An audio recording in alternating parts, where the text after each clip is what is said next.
All right, what's up, guys? Mitch or Deity, and today we have a balance patch. I didn't know if this was coming out yesterday or today or Monday, but it's coming out today. I haven't looked at the characters yet, so what do we have going on here? This will be a surprise. I just woke up.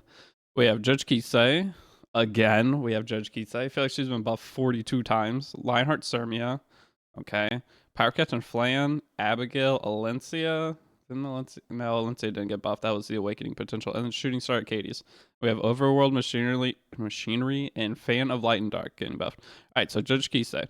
Judge Kise is very hard to use. I think she's going to get an EE, honestly, to give more speed or something.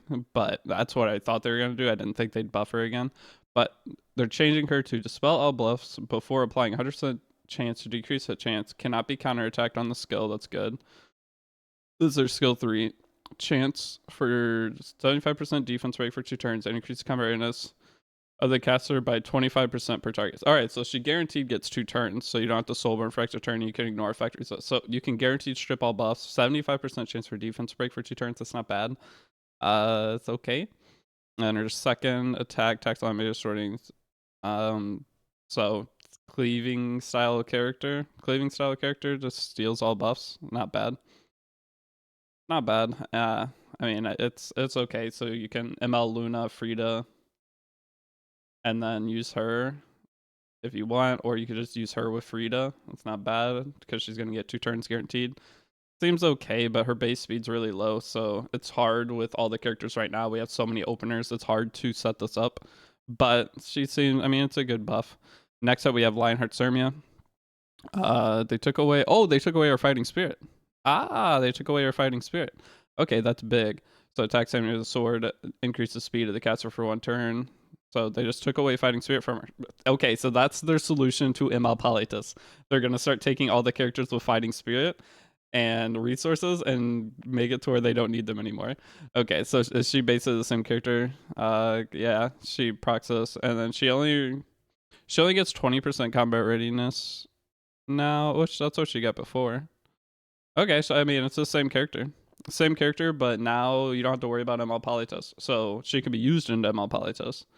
It's a really good buff. I mean, removing her fighting spirit's amazing. I think that's great.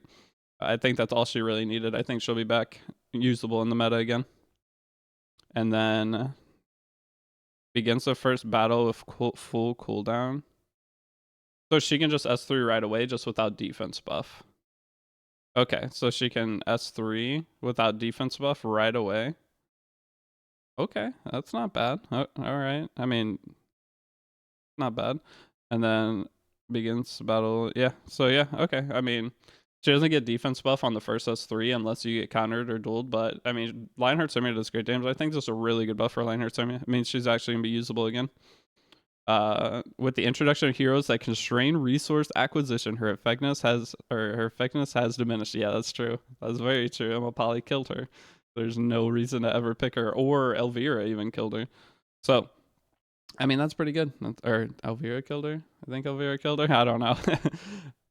The fighting spirit? I think that is. Alright, Power Captain Flan. Let's see. Steal 1 buff. Oh, decreased defense on skill 1, and you can soul burn it for 100% for 2 turns decreased defense.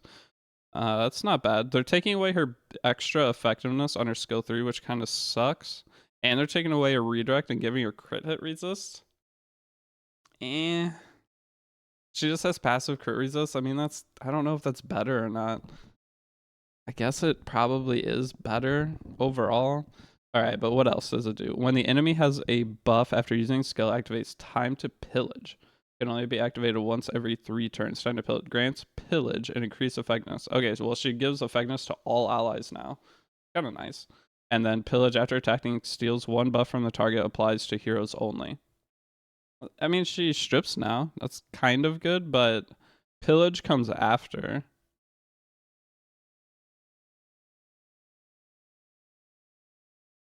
So pillage would come after. So when you skill 3, you would have to skill 1 first. I'm not sure. That's weird. I guess you could skill 1 then skill 3 and it's gonna fully strip. Adding a strip to her, I think she'll be overall better because it's just her S1, S2. They didn't change her skill 3, correct? Yeah, this is just her skill 2. So it's not bad. And pillage after attacking steals one buff from the target applies to heroes. So if you skill 1, it only steals 1 buff. If you skill 3, it'll steal all buffs. It doesn't say steal 1 buff from target. So if you AoE, it'll steal 1 buff from everybody. Not bad. I don't know. It's not the worst. I don't know how much more usable she'll be. Let me know what you think on her. It seems okay. The decreased defense is nice. And so you can put decreased defense bomb and steal buffs now. Stealing buffs is better because she stole buffs on S1 before. Now she can AoE steal buffs on her turn. So she can be used as a stripping character and then board control from there. Not the worst character in the world. All right, Abigail getting buffed. Dispels all debuffs from the target. All right, so this is what I thought Abigail did to begin with. I thought Abigail cleansed your backline hero already. So this is a really good buff. I think this will help a lot. And then instead of inflicting injuries, dispels all debuffs from enemy and attacks with the field, but increase the effectiveness of this attack by 50% and damage increases. Oh, they got rid of her injury. They got rid of her injury? Oh no, they just put her injury after awakening. Okay, so she'll still injure after awakening. It's just they took it out of the first thing. I don't really understand that. After dispelling a buff enemy attacks to the field inflicting injuries, increase the effectiveness of the attack by 50%. All right, well she gets free effectiveness and she cleanses now. That's solid. The fact that she didn't cleanse before made her kind of hard to use, but now that she cleanses, I think you could actually use her pretty well. Okay, so now Alencia. Increase the effect 100% and ignores effect resist. All right, you can ignore effect resist with Alencia S1. Is that going to help at all? Probably not. Increases crit hit chance by 20%. So there's no more Mind's Eye. They took Mind's Eye away. Oh no, it's still there. Using Eradicate when the random Mind's Eye increase counter is caster by 15%. Damage dealt increases when attacking, inflicts injuries. Oh, so Mind's Eye gives injury now instead of the skill. When attacking, gives inflicts injuries. Injuries increase proportional damage 10%. Okay, I mean, I don't think this changes Alencia in any capacity. I don't think this changes Alencia at all. I don't know what that buff is. Okay, so the winners seem like it's going to be Lionheart. It's Lionheart Cermia. Lionheart Cermia buff's insane. Other than that, it's not really great. All right, so then we have Shooting Star Achates. So Shooting Star Achates, 2 random buffs for 3 turns. Why is the 3 turns so big right there? Revives a dead ally with magic and grants increased attack and mortality for 1 turn. When the target is not dead, grants increased attack and mortality for 3 turns. So it just changes the buffs. And then this has, when healing, dispels all debuffs from ally and caster. Increases both health ratios. Health ratio, increased effect is affected, increased. Shooting Star Achates, her buff is just gives increased attack instead of random buffs. I guess that's okay. I guess it's okay. I don't know. What's the point of this? And Shooting Star Achates. Reliability of her resurrection magic has been improved. The effect that previously granted a random buff grants increased attack instead of addition, and reviving Flan and the skill now also grants attack increase. Furthermore, the AI has been adjusted so that in auto battle the skill will prioritize allies with the highest attack. I mean, I guess that's nice. All right, artifact balance. We have overworld machinery, increases attack, increases critical hit chance by 10%, increases damage while attack. So it just gives extra crit chance too. I don't know if you would use that on anybody. And then Feign of Light and Dark. After using a non-attack skill twice, increases combat readiness of the ally with the highest attack by 10 to 20% and has a 52. All right, so they increase the chance of critical hit damage coming. So if you have a max one, you're guaranteed getting crit damage up. I mean, a lot of the artifacts, all they're doing with the changes lately is just adding consistency.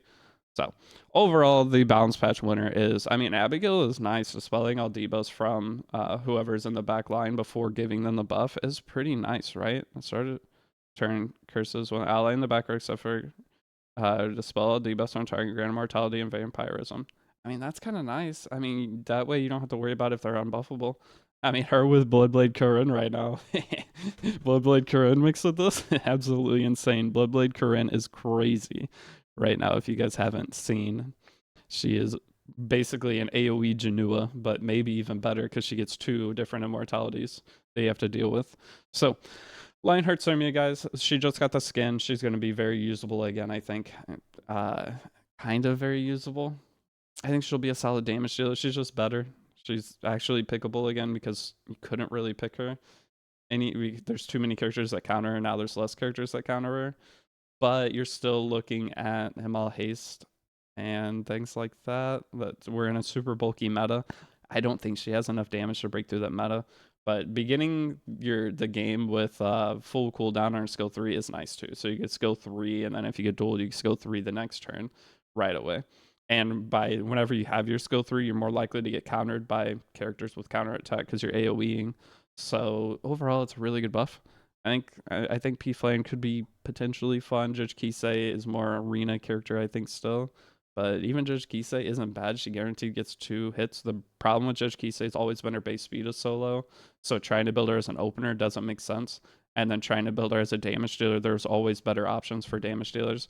But she can't trigger a counterattack now, so she kind of can just cleave everything if you want. That's pretty nice. Freedom mixed with Judge Kise could be something because you could fight into Bellion and not care and do a ton of damage.